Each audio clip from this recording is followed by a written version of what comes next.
the Southern Fried DNN User Group meeting.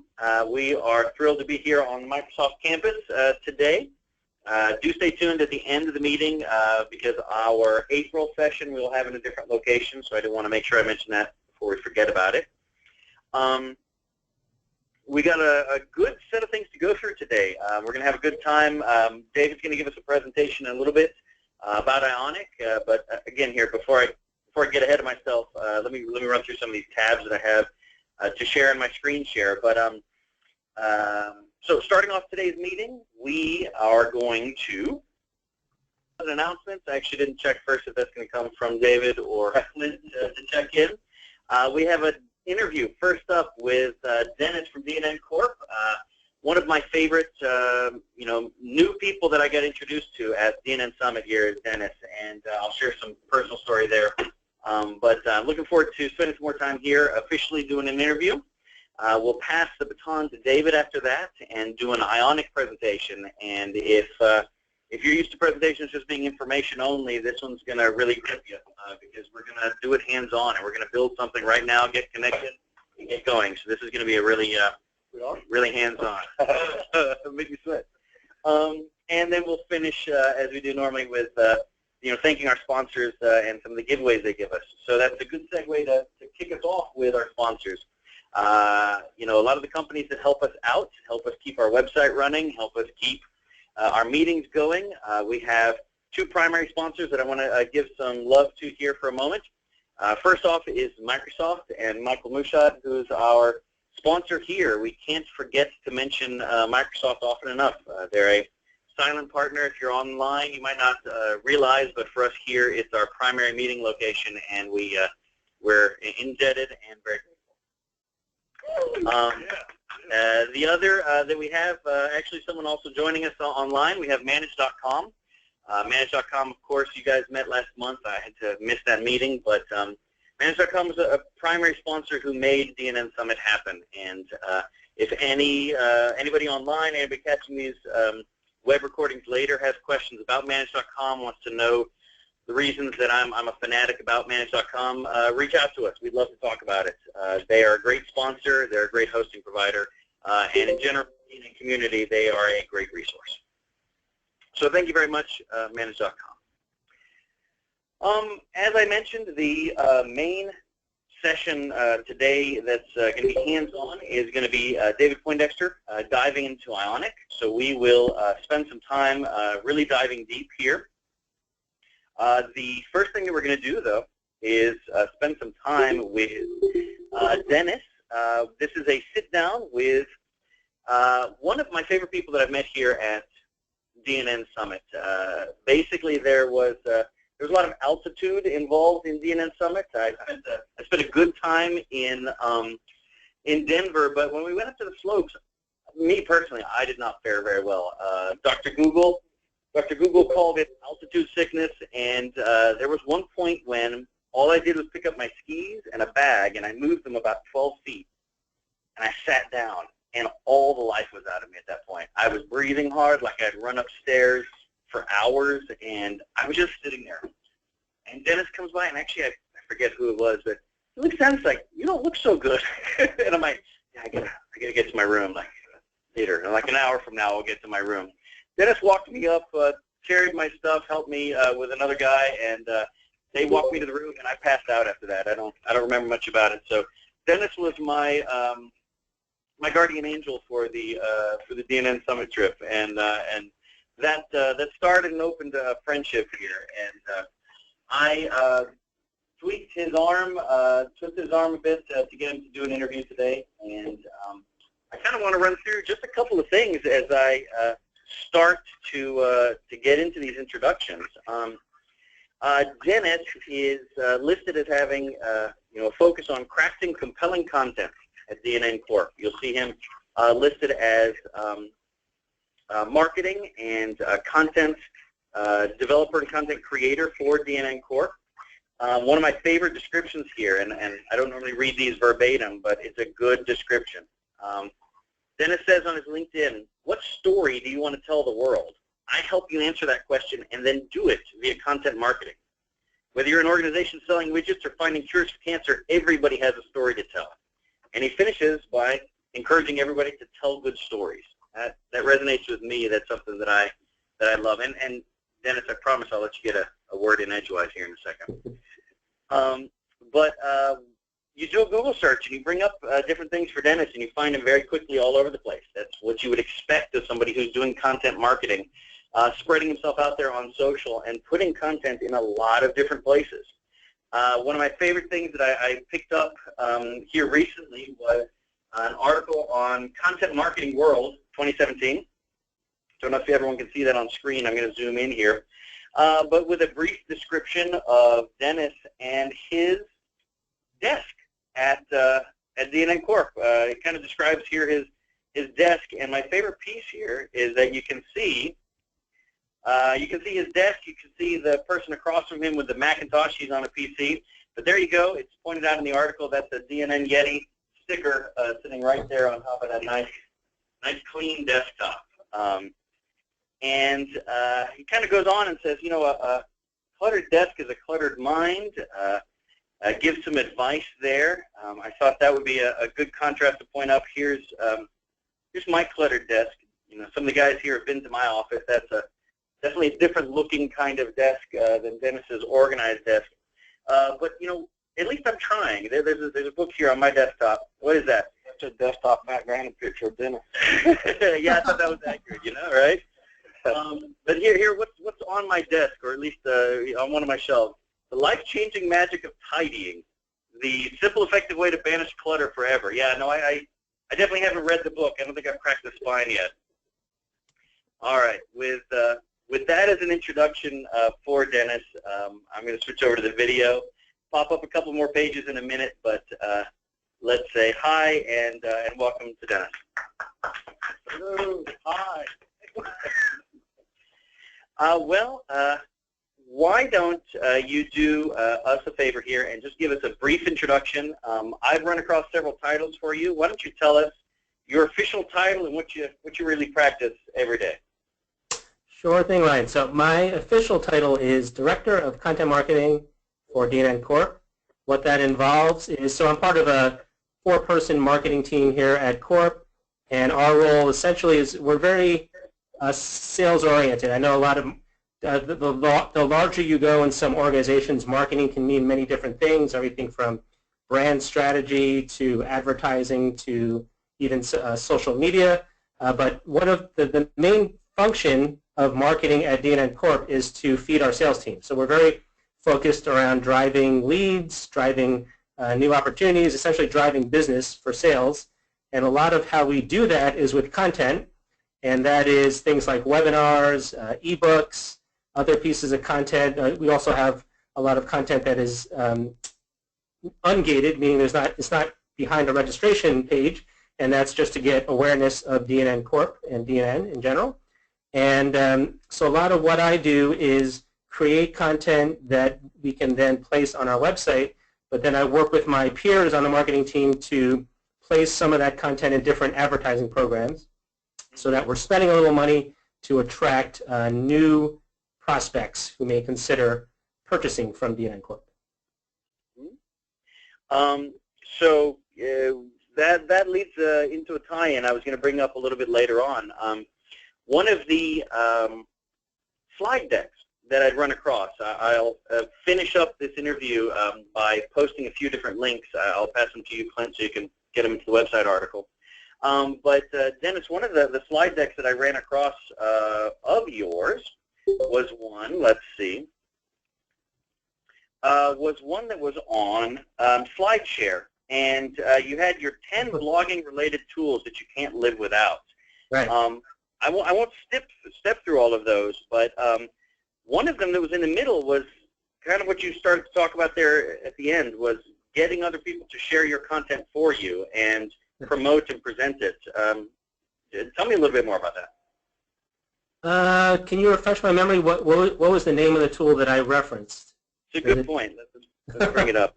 I don't know. Let's run across a few slides in. Was it maybe Buffer? Yes, Buffer. No, Buffer was sharing social shares. Here, Sniper. Yeah. So before I answer on Triber, just a little background on this deck. So as outside of my day job, one of the things I do is, if you go to the title slide, is I run in the upper left. It was originally called a blogger meetup, so it's actually using the same meetup.com service that I know you guys use, and I renamed it to be a little bit broader. So it's currently, for those of you who are anywhere close to the Bay Area, on meetup.com we're listed as Bay Area Content Marketing. And because I have such a passion around content marketing, I wanted to put together events and presentations on the craft of content marketing and attract Bay Area content professionals to present. And DNN Corp is nice enough to allow me to use our office, so I actually host them here in San Mateo. And this was I usually have other people come in to present, but there was a gap in the schedule, so I needed to present at the last minute. So this was the presentation I did to that meetup group. And of the 10 tools, Triber is something I discovered probably 3 or 4 years ago from someone else that I had met on Twitter. So she's very much this woman named Janice is a connector on Twitter, and she found this service. And it's essentially, it's a free service. I think they have some paid offerings, but the base level is free. And what you do is you create what's called a tribe. So you go out to triber.com, create a tribe, and then, so the tribe might be some set of people that that associate around a given topic. So you could do a open source software tribe. Then you invite people that you know who might be interested in that tribe theme to join the tribe. So they then log into Triber, that you can authenticate via Twitter, so you don't have to set up a separate registration. And then once you're part of that tribe, you then plug your RSS feed from your blog or your website into your user account, and then everyone else in your tribe sees everything new that everybody else publishes. And you have the ability to automate share, so you can automatically tweet out or go to other social networks everything that's published by your tribe members. Yeah. Or what I do is manually review them. So I'm a member of a couple different tribes, and I'm not comfortable just sharing anything that gets published by anybody, well, even though they're in the tribe. So I will go into Triber and see the feed of who recently published new stuff in my tribe, and then from there I can determine, yes, I want to share this one, or I want to skip the other. And there's two awesome benefits. One is sometimes, believe it or not, I don't have enough to share. So Triber gives me new content from people that I know that I can share their content. So I'm kind of helping them, but also helping myself. And the second is that my own content. So I have the DNN Corp blog, and I have a site I publish on medium.com, and I've put the RSS feeds for both of those into Triber.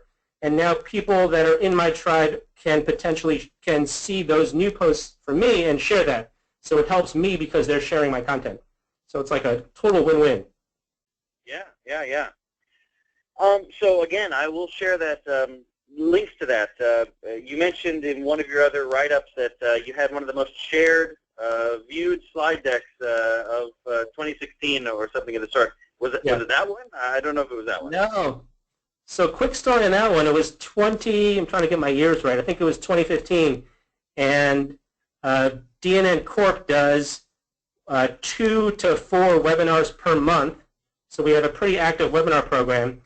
And I had a simple idea, which was we're already doing a bunch of these webinars. Some are about our product, and some are thought leadership or just general things that would be useful to the industry. And I said, let's create a SlideShare account, and for every webinar we do, let's upload the slides to SlideShare. And if you couldn't attend the webinar, at least you can flip through the slides. So we started doing that, and so that DNN SlideShare channel started in 2015. And just by uploading webinars, so I guess if we're doing good webinar content, people are going to find those SlideShares interesting. We were able to be, in 2015, I know there's been a lot more people getting on SlideShare since then. We were the top 1% of all SlideShare channels that year. So it's pretty cool. Nice. Yeah. Well, let me come back to your background just a little bit and kind of have you lead us through some things about how you got connected with DNN and where your background perspective comes from. just talking about technology in general. What was your first foray into technology when you got started? This can be your first memory of computers to your first job out of school where you actually got involved. What was your first foray? So I'm going to date myself with this reference, but my dad, who's now retired, is a lifelong IBMer. So he started at IBM Research, originally from the East Coast, so we were near some of the IBM headquarters is in New York, and there's a lot of offices in the suburbs of New York. And my dad, in the 80s, brought home via his employee discount.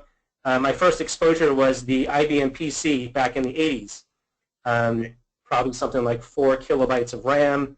And I developed an interest in computers because he worked for IBM, and I kind of was inspired to go into computer-related field. He was kind of my inspiration. Even though I'm in marketing today, I actually have a computer science degree, so I can code. Not as good as I used to, but I started my career as a programmer, believe it or not, and I think that today helps me in my marketing because I really at least understand how a web page functions or how an application functions, and I'm comfortable with like very basic HTML and CSS. I don't do active coding per se, but that background has helped me really helps inform my marketing to a large degree. Your connection into DNN, you had experience with other CMSs before, or you had some opinions and experience using things before, or what were you when you first got connected in with DNN? I hadn't used too many CMSs. I did have a personal blog on WordPress. That was like the extent of CMS.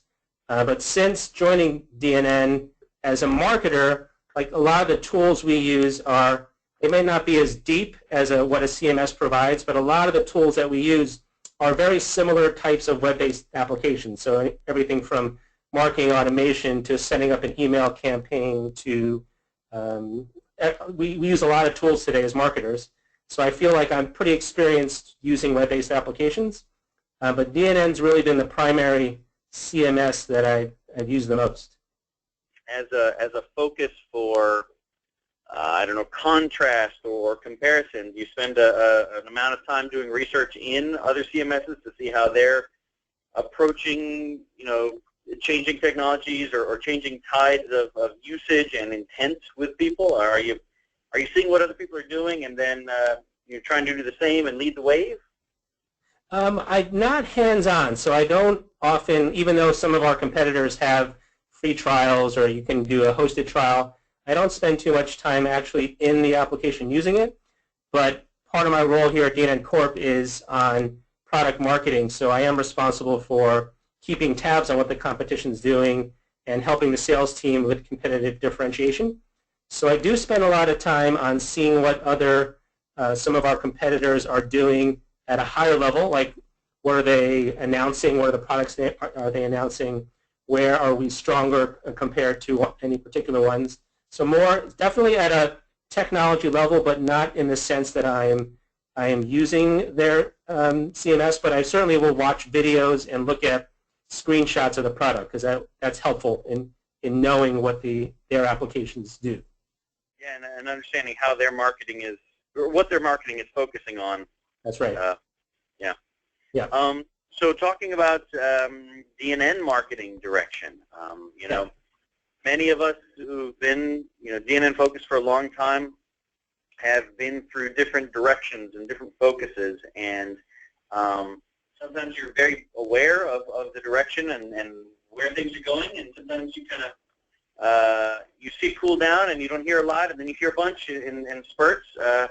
Give us kind of an overview of what you feel about or what you can describe as the marketing direction for DNN and what we're going to see emphasized or focused on this year.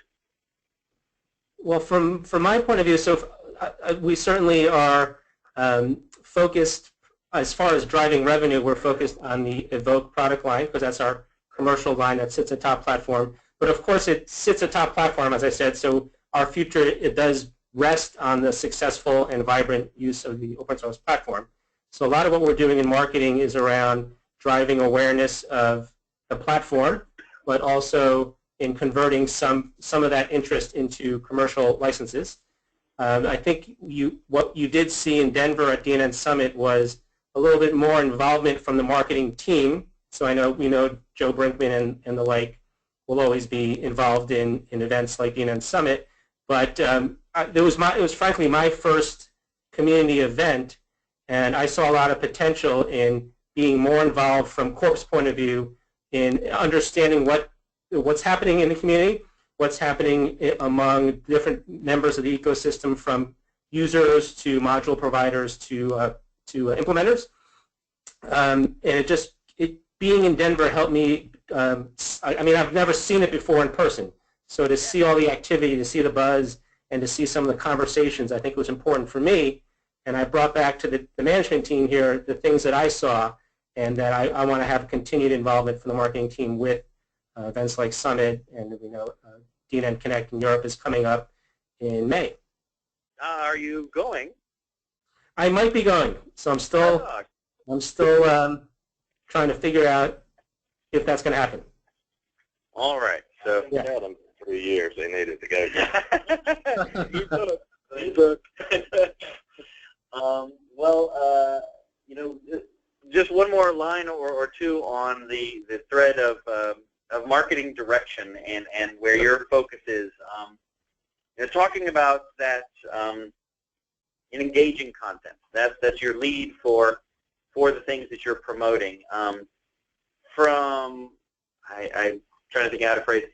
From your perspective, when you're preparing new content and you're starting to promote, are you going with features? Are you going with functionality? Are you going with ease of use? What types of things are you really focusing on that are resonating with people who maybe have heard lightly of DNN, maybe they've tried other systems, but you realize you've got a really good win with them? Where are you seeing things match up well that you're promoting?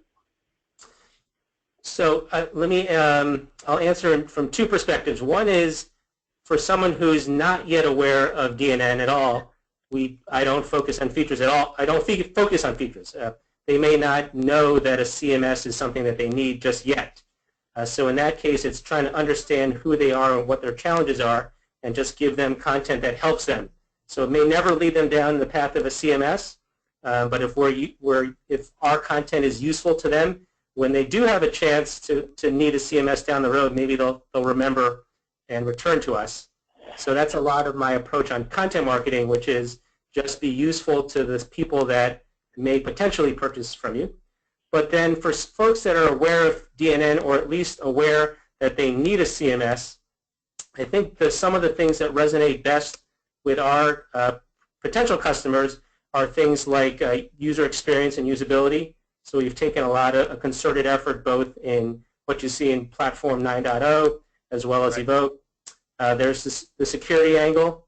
There have been some things we've worked on last year, but we do know that there's other vendors, other CMS providers that are less secure. And then there's the extensibility angle, which I think is those of you that work with Platform know very well, which is a lot of our commercial customers come to DNN in the first place because of the extensibility model and the way they can build custom applications on top of the platform in a way that's easier than in other frameworks. Yeah. Does the DoD relationship and the at one point in time major announcements with DoD and pickup, is that something you promote and tell people about that they're interested in hearing? Yeah, we do. We mention that when it comes up. I know if you go to our website, we do have a lot of blue chip brands, but we'll casually drop a reference if we're talking to a potential customer and they mention security. We will note that the DoD is running hundreds of public-facing websites on DNN. Well, kind of going into just general, content marketing, and maybe this is a topic about tools and ways that you found, ways over hurdles. Maybe this is more about just the industry in general, and can be more marketing related. But what's an example of something that's been frustrating to you in the past that you feel like you've gotten a handle on and you've helped fix or lick? I think one, I don't know if I would call it frustrating, but it was a gap that we have used some tools to fill the gap, and that is one of the big things. If you're dedicated to doing content marketing, and I know based on different businesses, not everyone's got a sole focus around content marketing, but that happens to be my primary focus. I know, for instance, in smaller businesses, you kind of are doing everything. I'm sure, Ryan, in your business, you're probably juggling many hats, or that wasn't the right phrase, juggling many balls, wearing many hats. Wearing many hats, right. Wearing many hats. But as far as content marketing, I spend so much time planning content, publishing it, putting it out there. The ability to tie your efforts to impact. And for me, it's really around revenue and or pipeline, meaning how much potential business can be tied back to my content. Yeah. So with some of the peers on the marketing team here, we've brought in some tools. So these are commercial tools. So we're using Salesforce as our CRM and Marketo for marketing automation. And the combination of those two can get us pretty far in terms of knowing, tying content to opportunities and deals. We brought in a third piece last year. It's a vendor called Visible, which is bizible.com. And they do what's called marketing attribution. So they're able to we put some tags on our web pages, and they're able to track a visitor from first visit to our site, even if they're anonymous initially, all the way through to opportunity and closed deal, and they're able to then look at all the different touch points, where they came from. Was it a Google search versus a paid Google ad? What piece of content did they consume, or the pieces of content? And that really helps us build a full picture, not only of what channels we might be advertising in, but also what was the content that contributed to opportunities and deals. And creating that full loop, the full cycle, or closing the loop, really helps me figure out what is the next piece of content I should create. Mm-hmm. Mm-hmm. And what was the name of that third tool there again? It's called Visible, B-I-Z-I-B-L-E. I think it's one's, oh, sorry. It might be two Z. I have to check. It's either two Z's or one Z. We'll update it when we put the article in the site. Okay. Through similar kinds of things, we've helped clients with a system called Pardot that sounds similar in the functionality. Yeah. All right. So that was kind of something that you've been frustrated by in the past. What's something that you're excited about that's coming up here in the next year? Something you're looking forward to? At the next DNN stuff. I'm trying to figure out if there's a way I can think it. I don't want to plug Evoke too much, but I will. Let me just plug the concept behind this, which is we're now looking at creating content that can be reused, content reuse.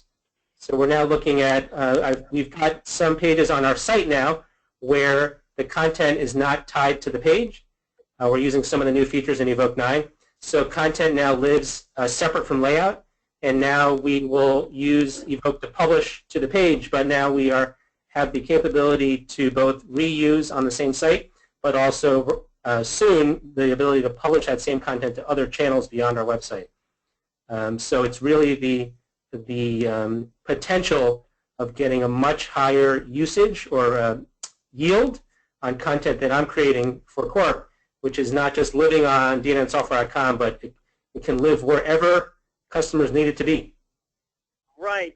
That's a concept that I think Joe Brinkman first brought up to me in a conversation where he was kind of outlining that you'd have an ability at some point where you can see your content, and as it starts to get a little bit older, you can see where it's being utilized and put it out, same content without touching it again, to put it out to other distribution points and help it show up in more places as it gets used, and make sure that it doesn't expire even though your old page has already served its purpose. You get to distribute it and put it out there again and again. Right. Yep. And it not only opens up multiple channels, but it ensures consistency, because if you can imagine 5 pages on a site that each have, say, a price or a description of a product, and the price changes or the description changes, today you had to go to those 5 pages, go into edit mode and make the change. But now if it's stored in one place, I just go to that one place and change it there, and it gets automatically updated wherever it lives on those other pages. Universal management of your content. Yeah. Very exciting. Very exciting. Yeah. So that's something you're excited about in the next year. All right. Yeah. Similar version of the same question is, if you could name something and just have it go your way, just be exactly the way that Dennis wants it to be, what would you change or have something happen? If I could, and your most, I guess, could go too. Well, I've always felt, and this is maybe as I'm getting on to my more mature, not more mature, as I'm getting older, I've always felt that, like, working a day job for a company, and of course I love working for Dnn Corp, but I think my ultimate mission in life is a little bit beyond your typical day job.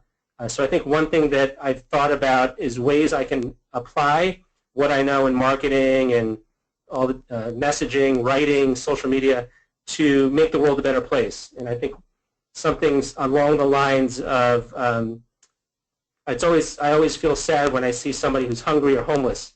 So I think if I could snap my fingers and eliminate hunger and homelessness, I would do that. But short of that, I think what I want to do in life is use my capabilities to do something like that, which is today I work at a job where it's primarily measured around driving business. I want to be able to, at someday, make the world a better place. I love that. Absolutely. I'll join you. Well, you get there and ask, I'll come help. All right, deal. Well, Dennis, let me just ask him if he's ever wielded the lifesaver in the DNN office. Have you seen the DNN Summit Saver in Morgan Wick's office? Is it proudly displayed, and have you been able to wield it in the hallway? I'm not allowed to touch it. I have seen it. It's sitting proudly on the shelf, and there's a lot of pride for Mr. Morgan Wick in having acquired it. So I think he's still got the glow, no pun intended, from acquiring that fine piece.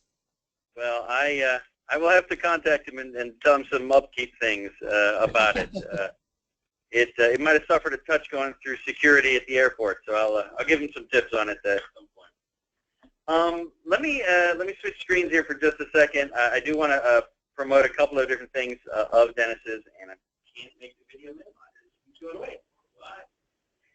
Just move it down. Okay, so just a few things of note that I want to share. I'll ask Clint to put links to these, but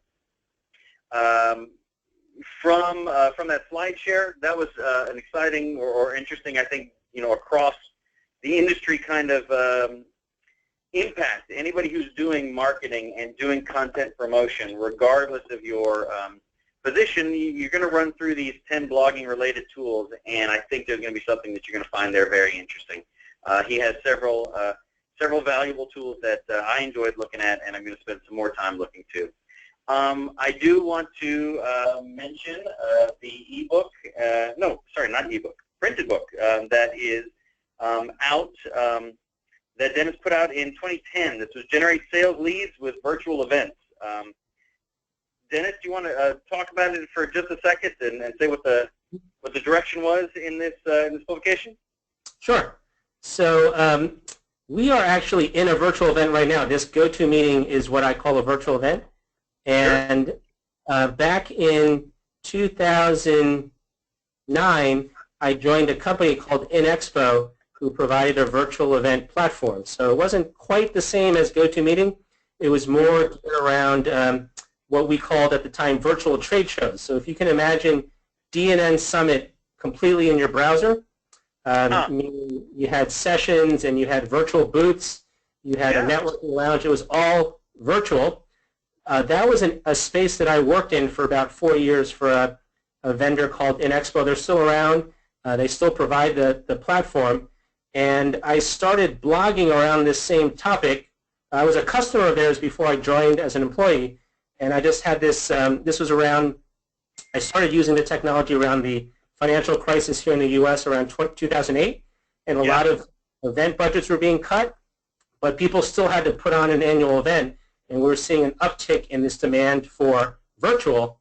And so I started a personal blog around virtual events. I started blogging like once a week. And I started building this personal brand around virtual events.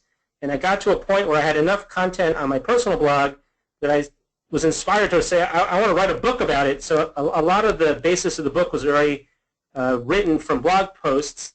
So I used a self-publishing platform to publish this book. And this was like, I guess this is almost 7 years ago. But just to say that I had a book on Amazon was something I wanted to tell my grandkids about someday.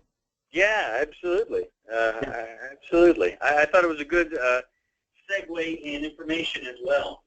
I also wanted to point out your CMS Wire location, where Dennis is a contributing author and posts regularly. I was going to say weekly just came out, but it's certainly monthly that you're posting out at CMS Wire, right? Yeah, I have a monthly column about content marketing. All right. So plenty of places to pick up the information that Dennis is putting out there. Of course, in addition to the DNN blog and information on the corporate site. I'll kind of turn it over to the rest of the group at this point. Does anybody have any questions for Dennis?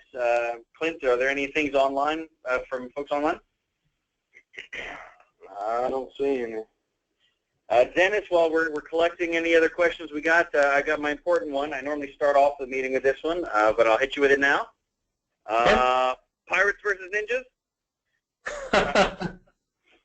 To be honest, I wasn't sure where this question was going, but it's a clear question. Who would dominate? Is it pirates or ninjas?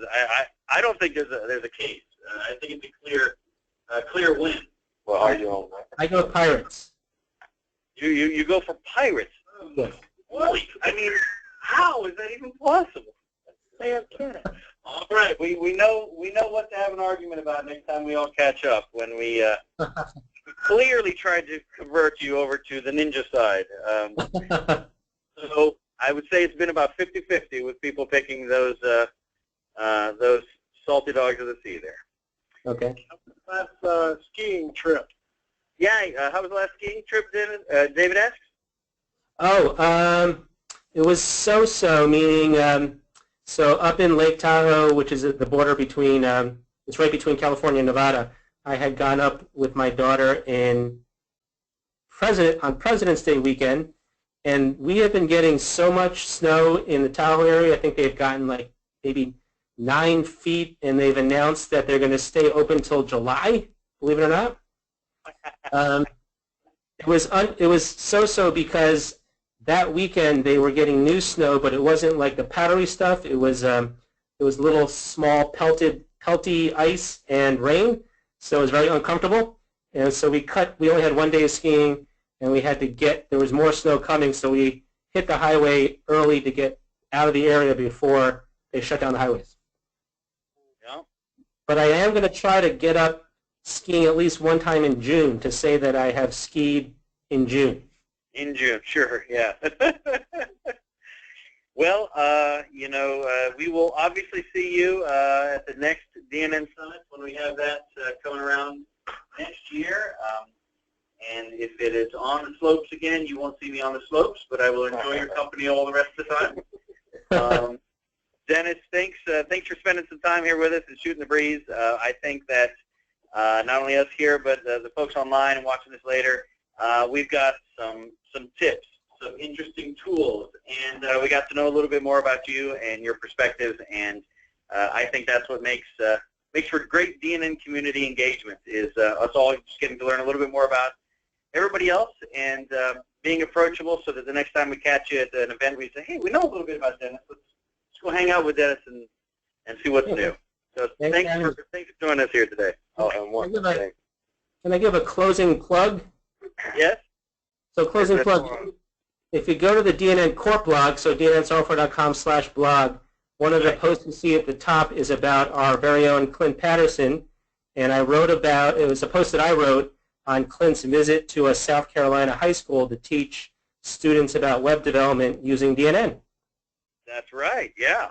One of the main reasons that Clint's gotten some attention over time has been his going back to those schools. So that's a great thing to have picked up. Ask Dennis what the update on the DNN 9 mugs are. All right, so I think you're getting I've noticed, like, what about the DNN 6 ones? That's what I want to know about. what are we talking about here? I think I missed this joke. What's going on? My mom and my mother-in-law and all them, like, they've got tons of coffee mugs, but they like Joe showed up here. Hey, Joe. So everybody loves the DNN 6 mugs, and I think they're find out when they're going to put out the DNN 9 mugs. Is that what that is? Clearly, this is a primary marketing item that DNN Corp is falling behind on, and we're feeling the crunch in the community. Well, they were kind enough to send me some micro pieces. I think it's about microservices, micro pieces of the mug. We're all working. We need an update on the DNN 9 version. So that is under my control. I will note the request. In the meantime, let's turn the DNN 6 mug upside down for now. And that gives you a 9. Perfect. All right, well, I am going to pause this and switch desk screen share over to David. David's going to pick up and get into his JWT and Ionic presentation. As he's starting to bring things up on screen and kind of get prepared, I'll share and mention that we've had a few different, both Ionic and JWT presentations in the Southern Fried user group over the past year to year and a half. So do spend some time going back if you're new to this topic to pick up some of the previous videos. We had Tony Carter spend some time really introducing, or at least it was my introduction to JWT back, gosh, almost this time last year. I believe we've done some Ionic discussions before. Certainly it's been a big deal, but with enough said, I'll pass it over to David Poindexter. He's going to give us an introduction here to JWT with DNN and getting into Ionic connected. Yeah, so this is more kind of a, let's pick up where we left off with Tony Carter.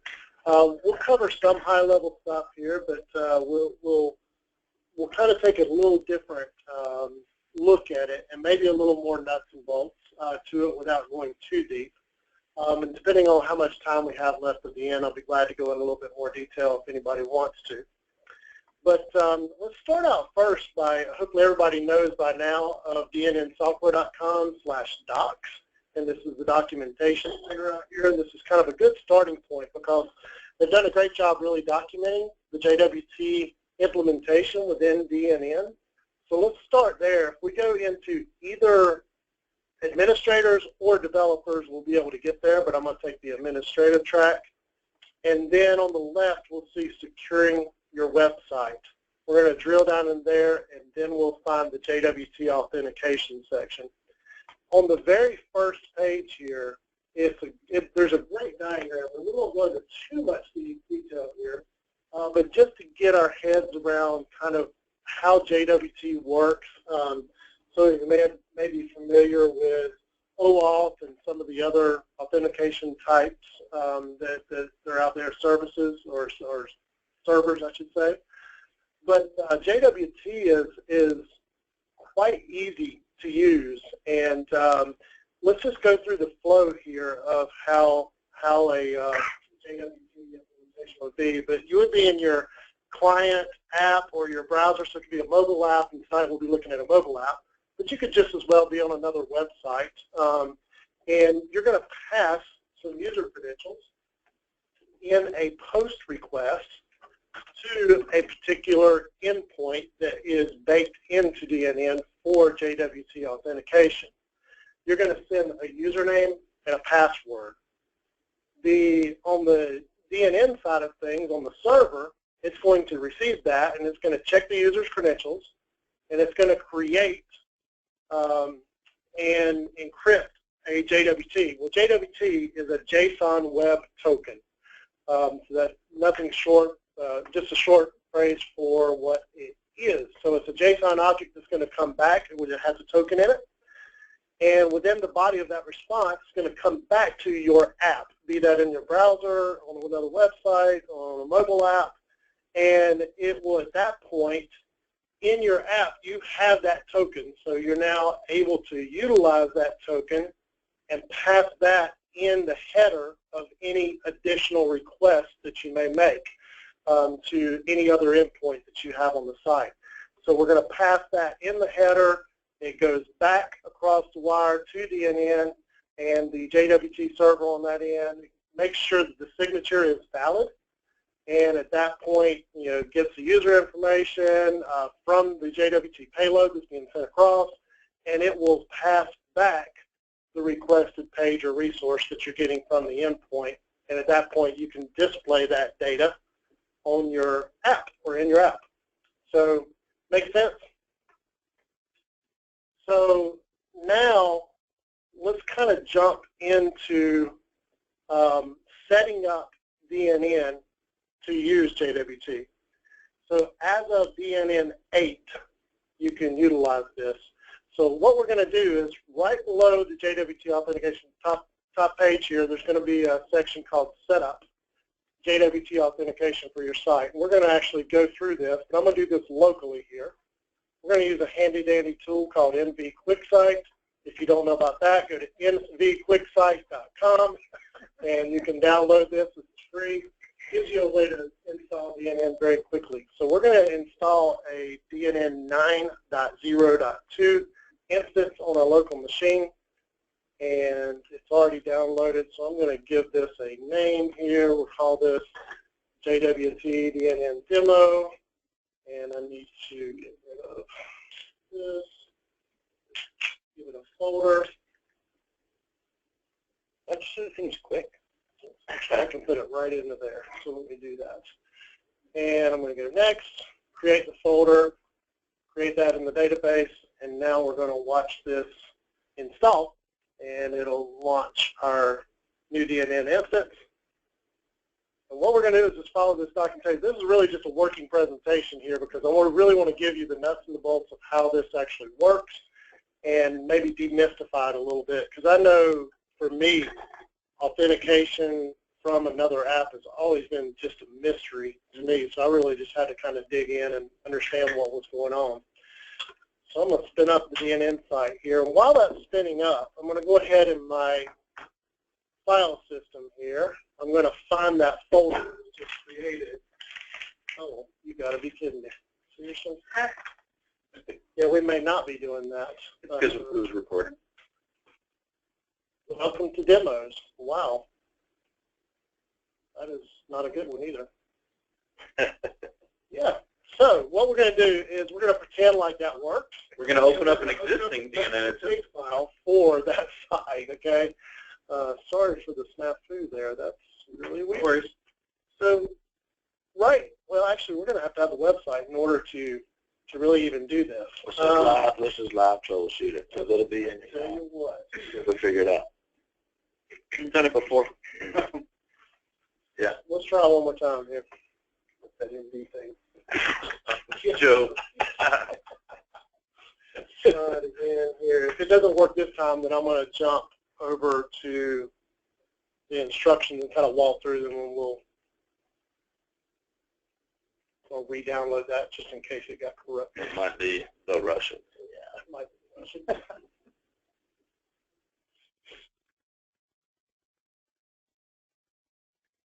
I had 2 or 3 clients use that phrase within the last week and a half, and I'm like, yeah. And I'm like, okay, everybody, now the scapegoat, everybody's saying that. Use their existing belief system and tell them some security. Mm-hmm. All right, we'll try this again here. David, while you're kind of going through this and we're restarting it, you obviously have spent time, going into this. You had a client example or a client project or some need that you were going into where you were choosing to learn about this and demystify it for yourself. You want to tell us a little bit about what you were trying to achieve for what project, what task? Too much to talk and juggle at the same time? I'm just going to reset IS here real quick. All right. It does look like it's SQL Server running on there. Yeah, it is. Yeah, that's not a SQL question. That's a See what happens here. It looks like it's doing more than it was doing. So yeah, like a. Not really, Ryan. I just wanted to I wanted to actually be able to. I mean, for me, the driver was to be able to build mobile apps for the DNN. Good question. Yeah. So I needed to figure out a way to authenticate against the database. I was trying to give you a segue into describing how you were working on mobile apps that were connecting with DNN, and then we're going to segue to Doug's asking in the chat if you got the wrong framework in That's that. a really good question. Are you running the wrong .NET framework version? Well, unless Windows Update just wrecked my machine. I just installed it earlier today before here, so I'm not sure what's going on. But welcome to Demo Land. So what we're going to do is let's just go through the instructions here. It's really not too much to it, and we weren't going to really use that site locally here to do it anyway, so we wanted to have a live publicly facing site to do this against. But when you go through this, you're really going to just install your DNN like you normally would, and hopefully your MVQuick site works. And you'll go to Host Extensions. At that point, you can go to the Available Extensions tab, and you're going to see under Providers, you're going to see the DNN JWT Auth Handler.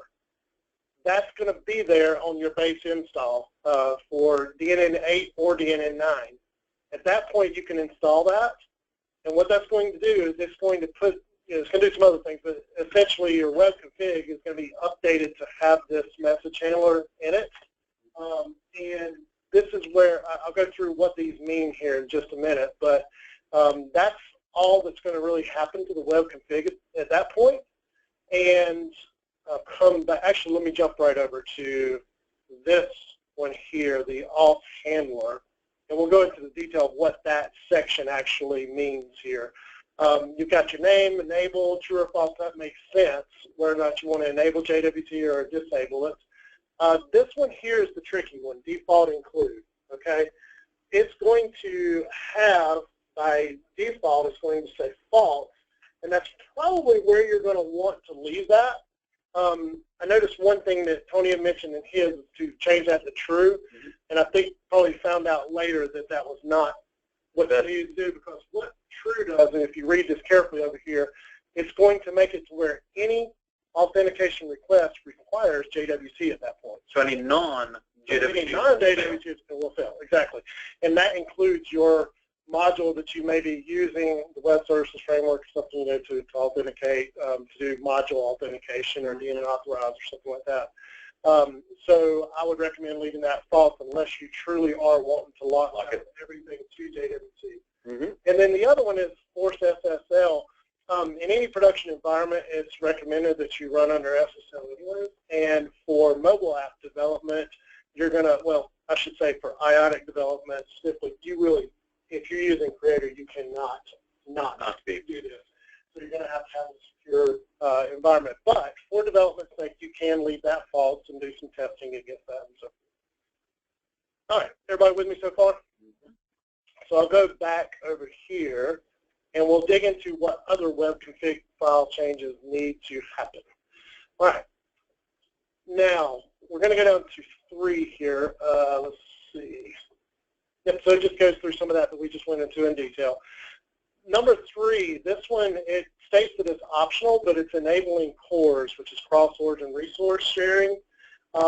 If you're doing just a straight native mobile app development, like Tony was using Xamarin, if you're installing it on your mobile device and you're testing straight from there, and it's not in a web view or anything like that, then you do not need to enable CORS at that point. You can go straight to it. You don't have to worry about cross-origin type things.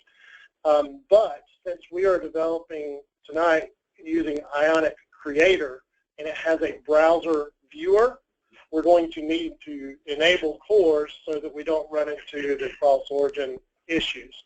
I feel like I've been troubleshooting stuff before, and I'll hit F12, and I'll get a message about cores. Yes. Yep. It'll say something like cores is not enabled, or cross-origin, issues with that particular request, that web API request. So in here, we're going to enter these 3 entries into the custom headers section of the web config file. And we won't go into any detail there, really. And then there's some other things that you can do here if you want to enable logging, for additional logging for troubleshooting and so forth.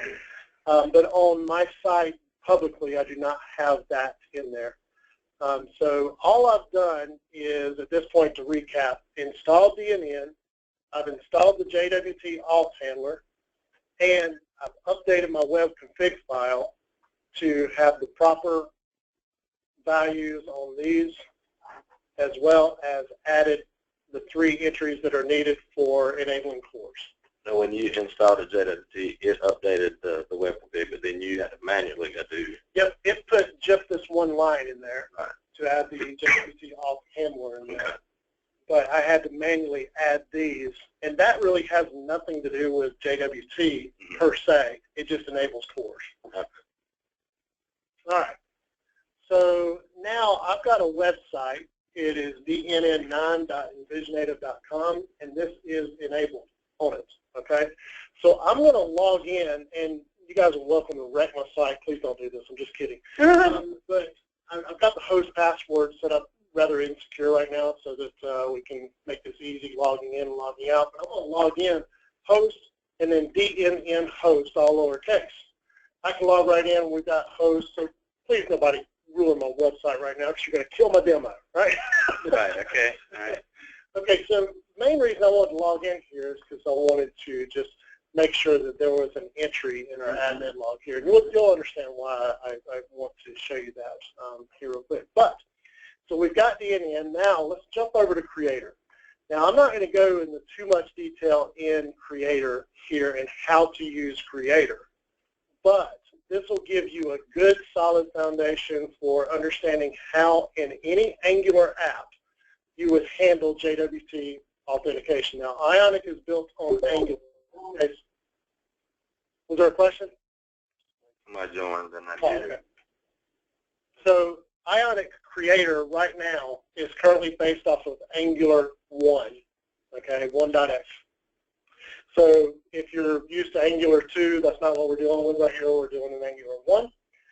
So what I've done here is I've got, and I'll give you guys a really quick preview since it looks like we have quite a bit of time. I'm going to go into some demo projects here. I'm going to just create a new project. We'll call it our test.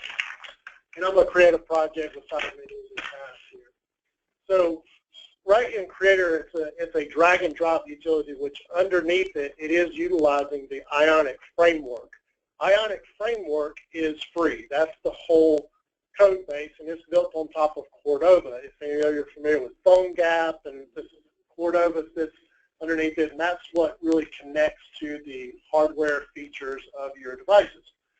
So Creator is a nice drag and drop utility for putting components on pages, building out your mobile app, and creating your Android and Apple packages to be able to distribute to the store. So you really can, in Creator these days, build an entire app without ever working in your local environment, except for to upload your app via Xcode to iTunes.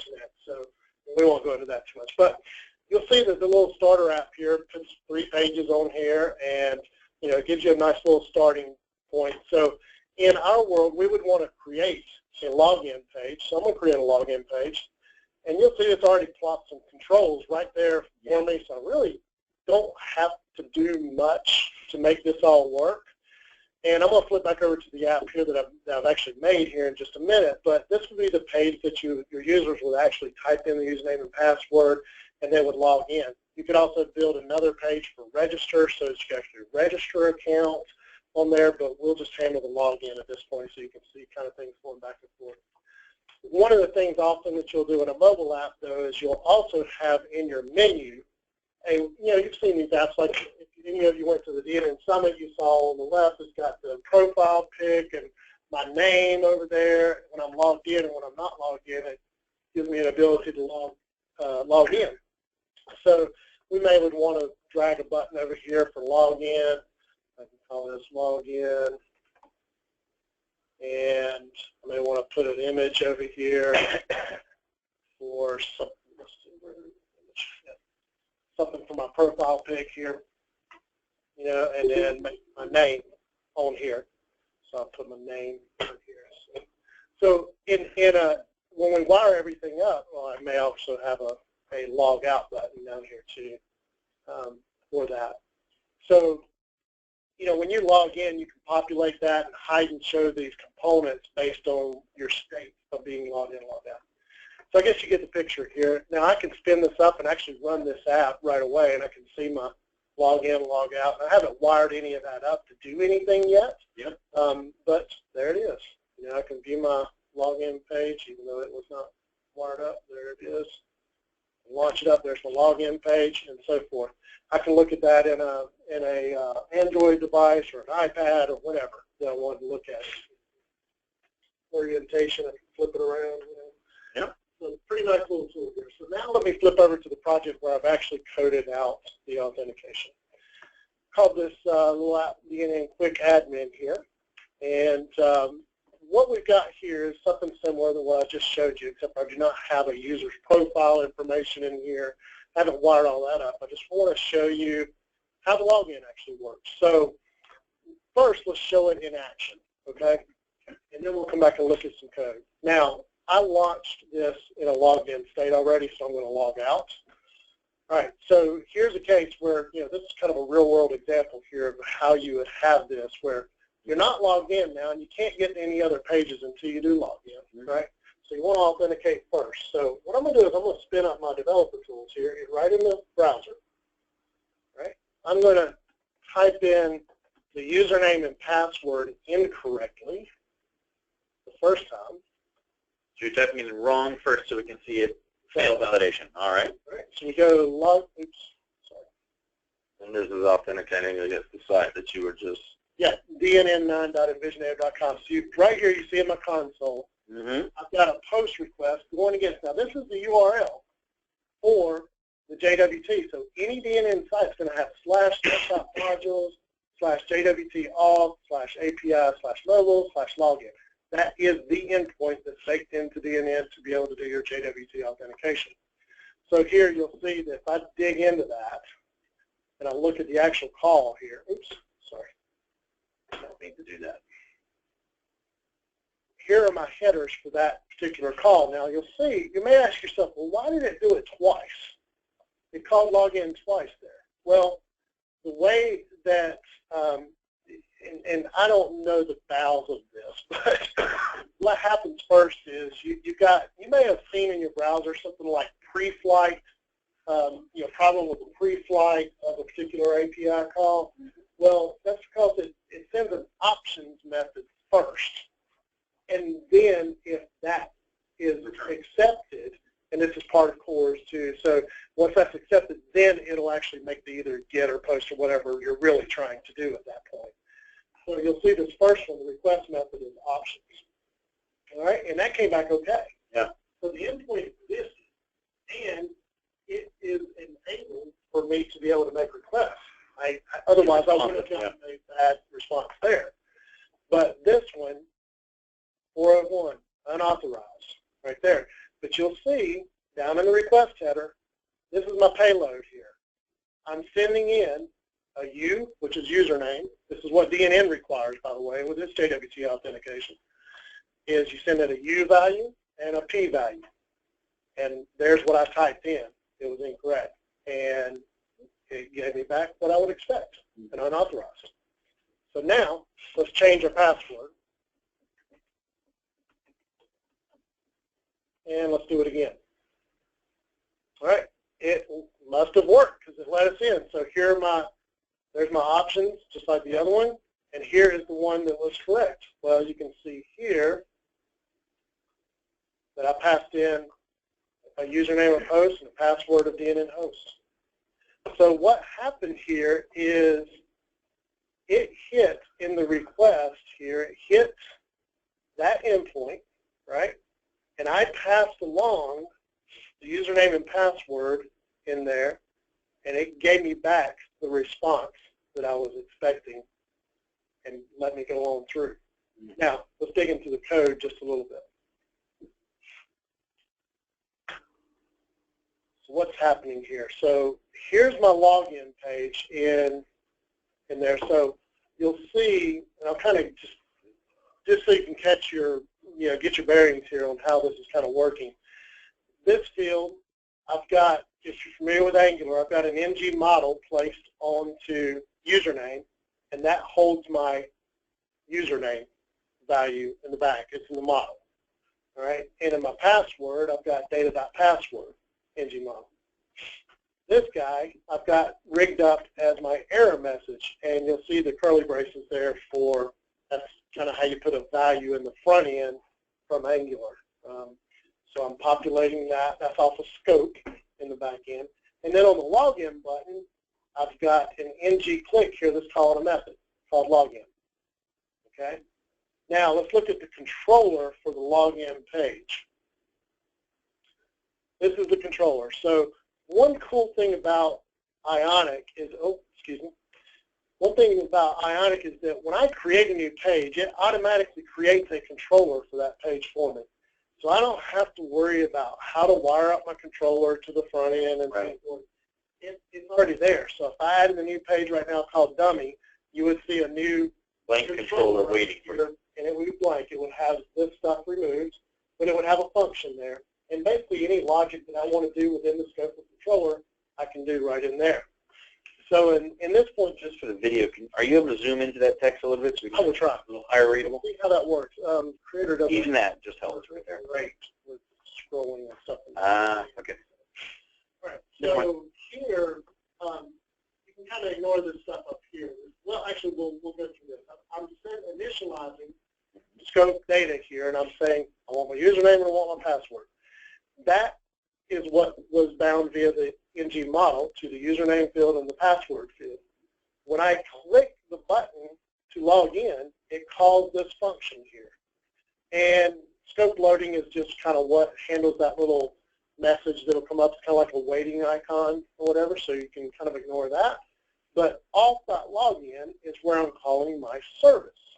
All right, so let's jump over quickly to the service so we can kind of see the flow of this. In any Angular app, you can have services, you can have factories. Okay, I've got a service set up for auth. So all I'm doing is calling auth.login. So I'm ultimately calling this function. And here is where I'm passing a username, password, and I'm providing a callback mechanism for this because this is what we're promising. Then I'm making an Angular call, HTTP post. This is what's going to call that endpoint for the JWT login. And I'm going to pass in the username, which is coming from my parameter that I'm allowing this function, okay, which ultimately came from the field that I typed in as a user there.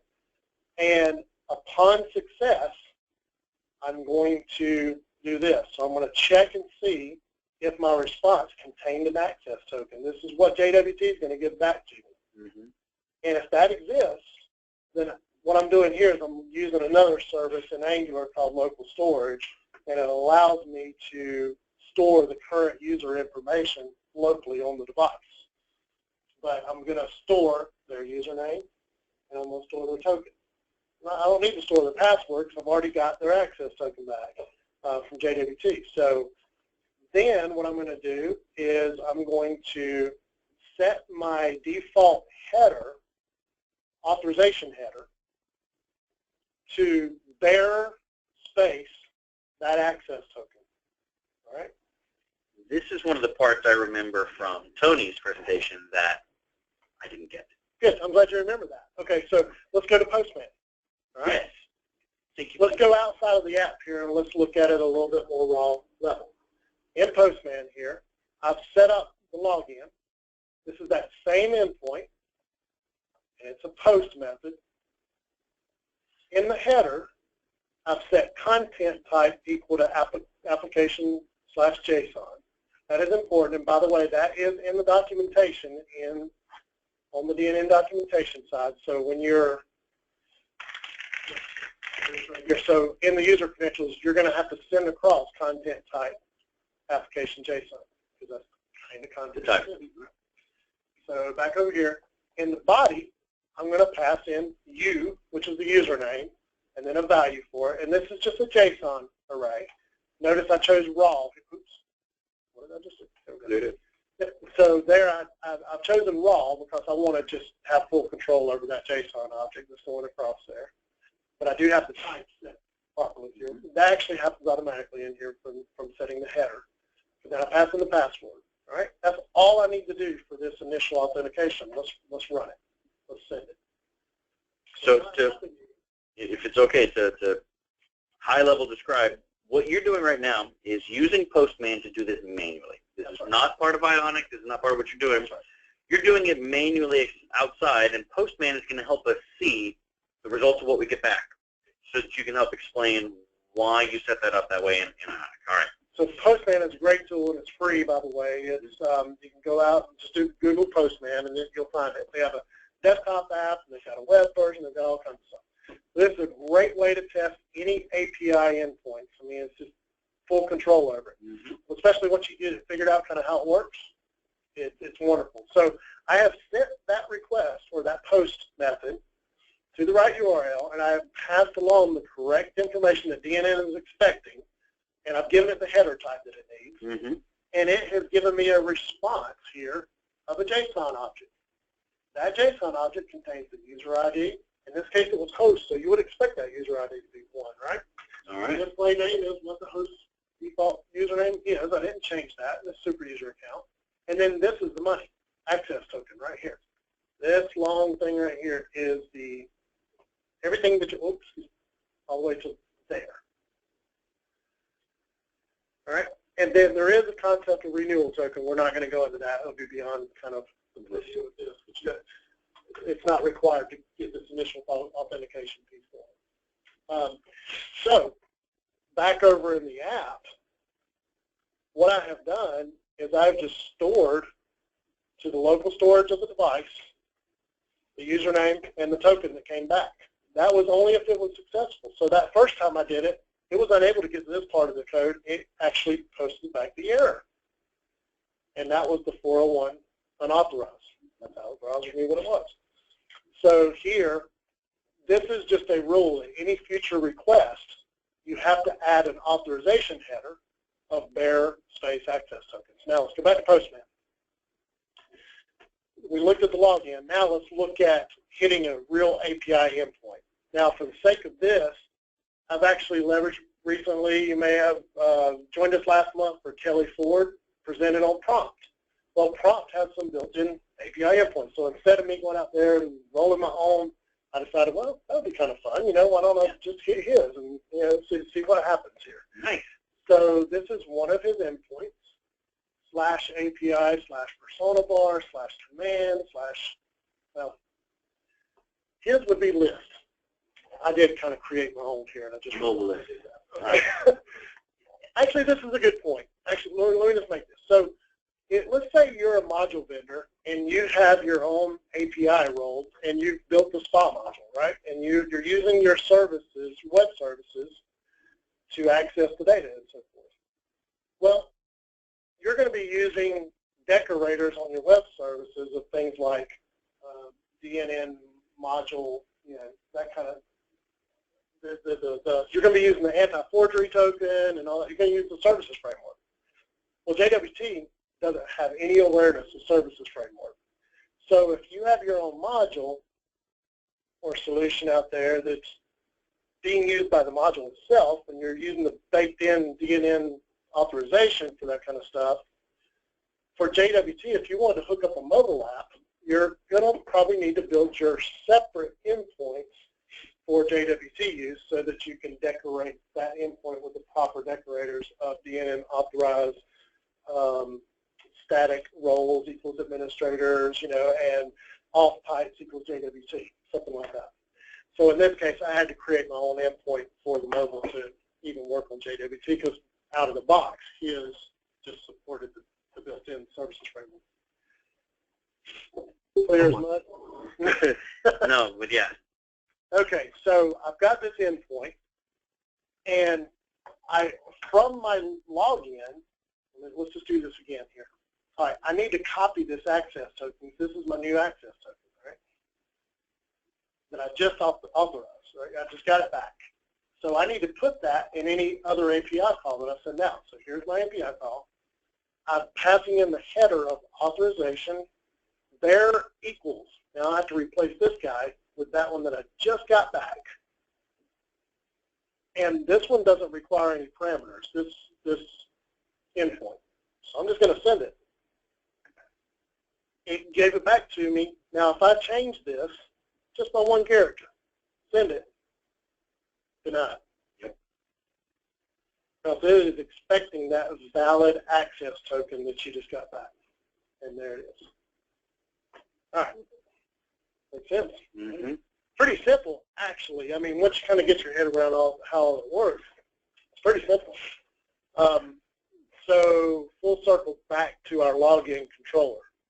We called auth.login here. We passed in the username, we passed in the password, and then if the result is true, now that's from that callback, that's if it was successful, then I'm going to update some login information. I'll kind of go over that in just a minute. And I'm going to pass on, this right here is going to forward me to the next page in the app. All right. That's back over here. So here is ultimately what that's calling. This guy, then it calls this check login. It checks to see if there is already a current user in storage, or if there's not one. And if there's not one, then we set off it is authenticated true, and we forward to the proper page in the app. So back over here, let's see. If it was not true, then we're going to set on the scope. I've just created a variable essentially that's called is authenticated, and I'm just tracking that through there. And I'm going to update that error piece that was on the front end here. I'll show you. Oops. Oh, because this guy here, this error, that's what I'm updating here. Updating the message there, and so username or password. Username or password is incorrect. Mm-hmm. So that's all there is to actually getting the initial login working. You may be asking yourself, well, what about later? What, like, how long does that live and so forth? That was going to be my next question. Was that bearer where we were passing in that authentication response, that lives for how long? Is that just obviously standard within DNN services? So, and that's where the refresh part. It's where the refresh token comes in, and you can do some things with that to kind of keep things alive. However, in this context, as long as I keep making those requests and so forth, I'm just here in this app run.js. This is kind of an Angular thing, but this is kind of running in the background essentially. And it is always checking to see if you have a valid current user. And if you do, then you're just resetting the authorization header, the default authorization header to bear space that token. So I, in essence, don't really need to refresh it. It'll just, if I don't want anybody to log out, then I can refresh it. But if I want them to be able to time out and all that and log back in, if they time out, then this will let them do that. But they will still time out if they don't touch it for 20 minutes, or they won't necessarily? Well, they will, essentially, because that token only has a certain lifespan. Yeah. Okay. And this is not cookies based, so I'm literally storing it in local storage. Yeah. In the device there. So, and that's really all there is to it. And I've got another endpoint that that allows you to log out, and I'm sorry, not an endpoint, but where I just delete, function to delete the current user out of local storage. At that point, they wouldn't be able to do anything. But I'm going to show a little bit of interesting. So I've already authenticated with this, right? So we'll just go through that process one more time here, and I'll pull up my inspector. So we'll see it all happen again full circle.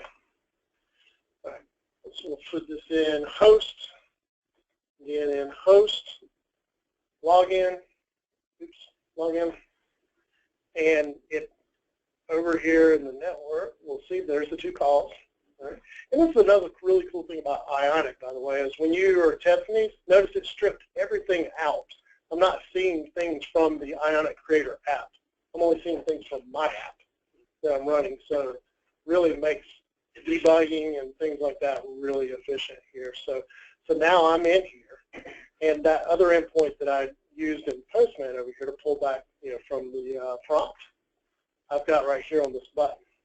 So I'll click this button, and we should expect a call to that endpoint. And there it is. It's spit me back what it did. But the first one, as you would expect, is options. And the second call is the get to that endpoint. All right. And the response that we're getting back is right there. Nice big JSON. And that endpoint was one of the prompt endpoints? It's one of the prompt endpoints that I modified for JWT. It's exactly the same thing, but I just have different decorators on it to allow JWT authentication. So it would work. Now you want to see a little bit of preview of something magical? Of course. So I'm hooked up the prompt at this point, right? All right. So what does prompt do? I was going to do anything command style inside of DNN that you want. So here's some commands that are allowed via prompt, right? Let's look at this clear login. I like that one. Let's look at this guy. There's some help. I mean, this isn't pretty, by the way. But so let's go over here. Let's just prove. Let's just refresh this over here. Right. We should have several logins. Live website.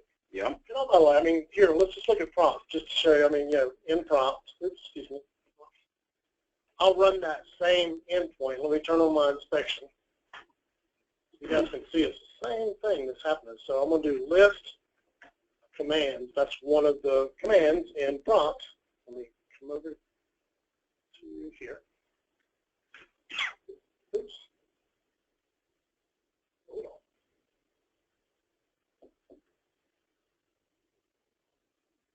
I am live, right? Let's see. List commands. All right, here we go. This is the endpoint there. Sorry, there's list, and there's the same response. Now this one, if any of you are interested, this one looks a little different. It doesn't have the bearer token in it. The bearer space token, whereas mine, let's go back. Let's hit it. Now let's look over here at the headers. Mine has authorization header, bearer space, my token. It doesn't. So, oops. So his doesn't have the authorization header. All right. But it's pulling back the same information. Okay. So here, let's go and look at the site log. And DNN 9 is here, admin logs. All right, we got 2 entries in there, right? My app. Let's look at the clear log command. Let's execute that. All right. That log cleared. Let's come back over here. Refresh. Go. Yep. Magical. Don't put that app in the wrong hands. I'm thinking how we can have a mobile admin app for DNN by just combining together prompt and I was on the road that long, I could just do a restart a website. Well, I mean, like restart a website because you're on the road. You don't have time to stop and do anything. Just restart. Oh, man, I love login in a simple interface with some large style buttons. I do it from a deer stand. I don't know if everybody heard that. Clint said he could do it from the deer stand with frosted ice coming off the side. That'd be perfect. I'd pay for that. I'd pay for that too. I have before, like Pearson, Zoom. Oh, completely. I'm gonna get in there. been driving down the highway before and pinching and zooming to hit the. I was driving, of course. Never do that. Questions? Yeah. Who do we have with us online, Clint? Anybody? Any good chatter in the online crew? But they're not asking questions. I think they're amazed. I got one. What do you got, Grant? Can you review various tools that you use and tell people where to get them? Absolutely. First of all, DNN. You can get that. I have heard of that. You know, you started off with the Documentation Center, and my first presentation of the new version of the Documentation Center was a restart or a false start last year. I haven't been back. This is already new from what I've seen before. This is a new. Already a lot better. Yeah. All right. Dennis needs to promote that. Yeah, I apologize. I'm just being very straightforward on it. I got excited about Joe's presentation of new Documentation Center last year, and then kind of didn't pay attention again after that. This is very nice. Yeah, some of these key things here, you know, we've always been notorious for not having documentation really definitive. You know, to kind of just depend on the community, kind of help out something. This is much better, especially when it comes to this, because I was like, yeah, I got to figure this out. Where is it documented? So I searched and searched and finally found it on here. And it was great. I mean, it was very definitive, too. It was very detailed. It even gave me this background information to help me. So the question came around it. It goes over every little element in here. So, yeah, the Documentation Center. I was using MD QuickSight to install the local instance of DNN. We see how well it works. NV QuickSight was instrumental to some of the training day session items that we did for DNN Summit. Enabled us to quickly install instances of the DNN. So today's performance notwithstanding, everybody should realize it is a phenomenal tool. Yeah, it wasn't nothing. Yeah, and nothing was happening there with NV QuickSight's problem. Right. I used it at that school, installed it on like 27 machines or something. There was a question in the chat. Phil Worsgen's asking, where was the dependency on HTTPS again? Was it only with Creator? Well, first of all, it's good practice. Anytime you're hitting endpoints and things like that to have a secure site.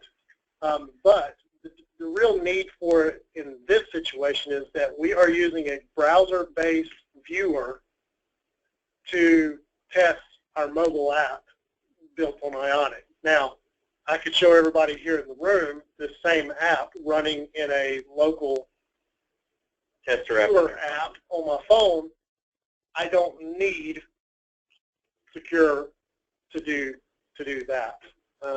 So, well, I do need secure. I don't need to get better SEO. Yeah, let me go ahead and just put in a thing about SSL certificates, just as an unrelated segue here or interrupter for just a second.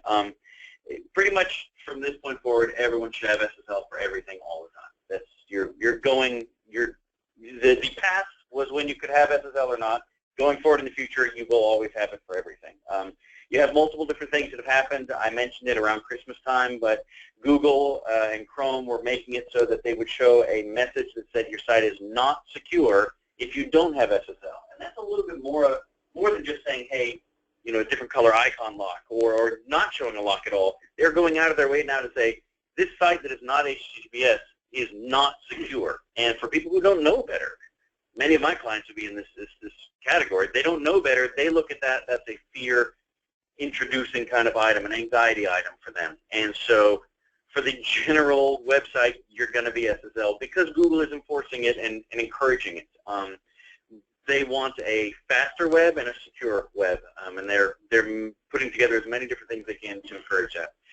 Number two, back over to David's point here, you know, with this thing being a browser-based one and it's passing web security of your username and password tokens, it's getting login authentication, and it's happening through Creator here in a browser. So it's going browser to browser. That's why you needed both HTTPS install and set up, and you needed the cores. And Ionic requires it. And Ionic requires it anyways. Yeah. Sure. All right. Matter of fact, even if your DNN site's not set up and you try to do it from Ionic, we'll just do it here. Yeah. Thanks, Paris. I hadn't seen that. Change it right there to HTTP. Let's try it again. And let's look in the inspector here. Let's go to console. I'm going to enter the correct username and password. Mm-hmm. And you'll see here that it says was loaded over HTTPS, but requested an insecure. Nice. this request has been blocked. Nice. Content must be served over HTTPS. And that's creator giving you that message back.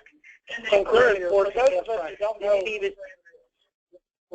Sorry, did it even try? Or did it didn't even try? So it wasn't that message. it didn't get outside of Ionic world. Makes sense. David, Phil said he's more concerned with regards to testing against live development sites. He says he gets cores, less so much about the HTTPS. Pretty much just a security practice that we're all going to be doing from now on. Much more than. Yeah. Now, of course, you know, you'll see on the DNN documentation that, and they're right, enabling cores does open up to some potential security issues, especially cross-site Right. scripting. So in the Ionic world, you know, if you're dealing with that, I mean, you're going to deal with it with any browser-based solution, right? But you don't have to do it this way. You don't have to do it through Creator. You can use the Ionic framework, develop locally, test off your device, and go that way. You don't have to enable cores. Right, because if you're doing it from your device directly, you can be HTTP or not, and you can avoid cores because it's doing it device to server, not browser to server. And the other way too, you know, you still have to use the command line interface version of Ionic to do it, but you can test locally completely. You know, So that way you don't have to. And you can use the local DNN instance. if you enable cores and it's saying that you're now vulnerable to the XSS attacks, how do you stop that? Or maybe. I am not. You don't do it. You don't do it on a site where you're needing to pass PCI security or things where they're checking heavily for cross-site scripting. I've never done a sir. I mean, I don't even know where you would start. Oh, I'll do a session on that. I hate them, so I'd be a good person to do it.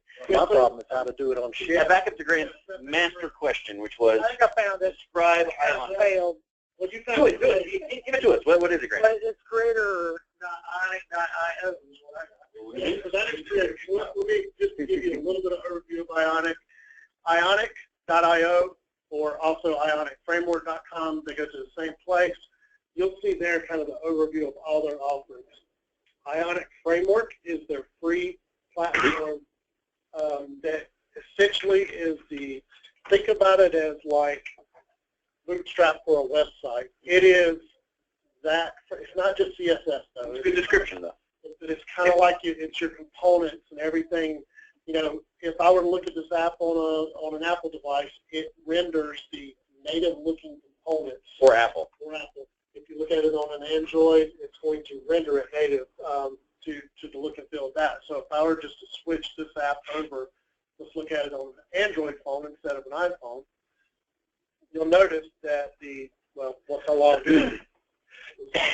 You started Ionic and made it Ionic. So those tabs that were at the bottom are now on the top here. That's Android style versus iPhone fonts style. and things like that, everything goes there. So think about it, the framework as that. Now they have that's all free. You can use their command line tools, use whatever development environment you want to use, this Notepad++ or some higher VS code or whatever you want to use, you know, for all your editing. It's all HTML, JavaScript, and CSS. JavaScript is Angular, though. We'll put that in there. Now, the framework has two versions. Version 1, which is built off of Angular 1, and version 2, which is built off of Angular 2. So there's that. Then you've got some paid-for offerings. One of those is Creator, which is what we're seeing here. This is a drag and drop builder, but you also have access to the code there. But I never have to do that locally from there. I can export it and do it locally. And then they have some cloud offerings as well that helps you with things like push notifications. They also have their own authentication platform called Ionic Auth. They also have a thing called Ionic Deploy, which allows you to live deploy changes to your app without having to submit through the app stores. because HTML, JavaScript, and CSS are just assets. They can be updated. So Apple lets you change Update the assets. assets, Yeah. hot deployments. So they have that, and then they also have analytics. What do they what do they need for the creator or the tool set you use? Creator, if you pay $100. annually, it works out to $24 a month.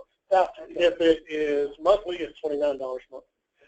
And then the cloud stuff, I think the last time I looked there, it was like $20 per month per app, and you get all of the cloud services. And in order to get an app on the store when you're done, when you deploy, I assume you've been through those hoops. Can you describe that a little bit? I can. How much time?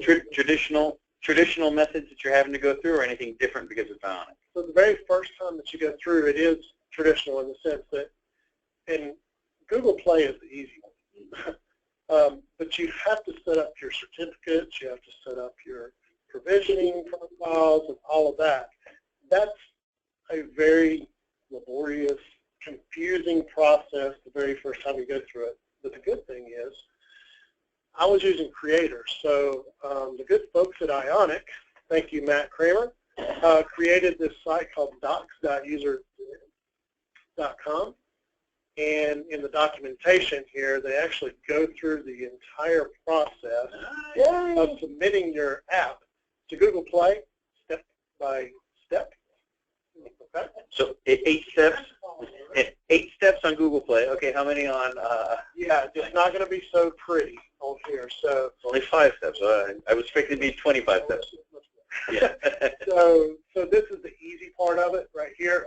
But when the hard part is honestly just setting up your developer account and logging in and figuring out, oh, I got to create a certificate. Wait, I'm on a PC. How do I do that? Oh, wait, I'm on a Mac. It's different. Yeah, you can do it on both. The only thing that you cannot do on the PC is this step right here. I'll show you this real quick. In Creator, when I'm ready to build this guy, I have my provisioning set all up. Right. I can come over here and export the app, and I can export a package. If I have my profiles all set up and everything, then I can build this. If I had security profiles right there, I literally choose that and what version I want to release. All right. I click Package Project. That uses their cloud services, which if you have Creator, you don't have to pay for that part of the cloud service because it's baked into Creator. But it'll send me an email, and I have a link to download my IPK file for Apple and APK file for Android. Okay. It's that easy to actually build it.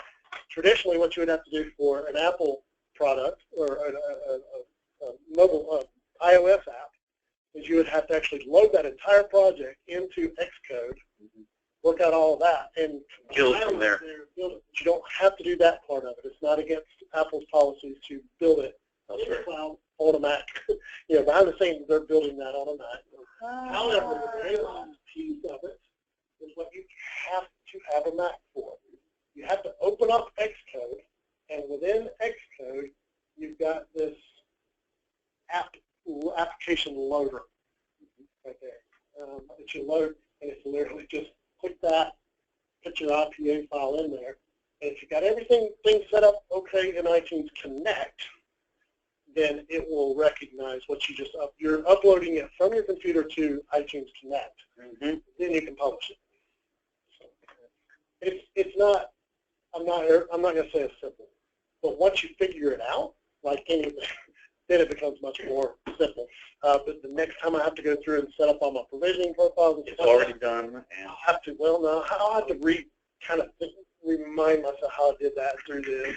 So you have a Mac? I do. So if you don't, you're That's hosed up, right? Well, you can build Android apps. You can use somebody else. Well, you kind of are.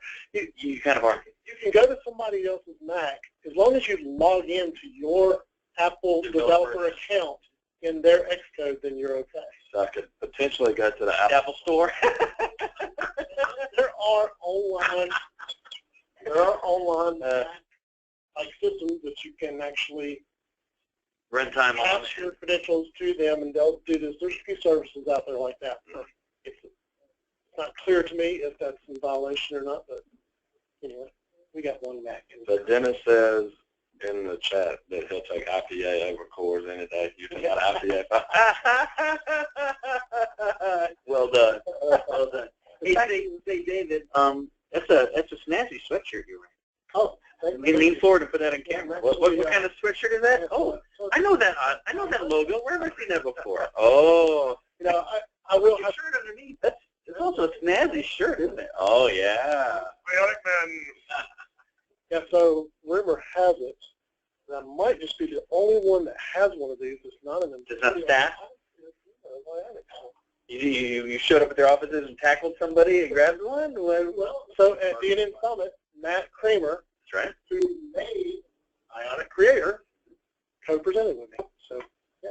Well, actually, I've got a picture of a moment that David and Matt shared together. Oh, no, he doesn't. Y'all want to see He it? does not have a picture. Do not look at that. Oh, Don't show that. Oh, let me X him out there. They're looking out the window in Denver, just kind of like. I really. all right. That one man.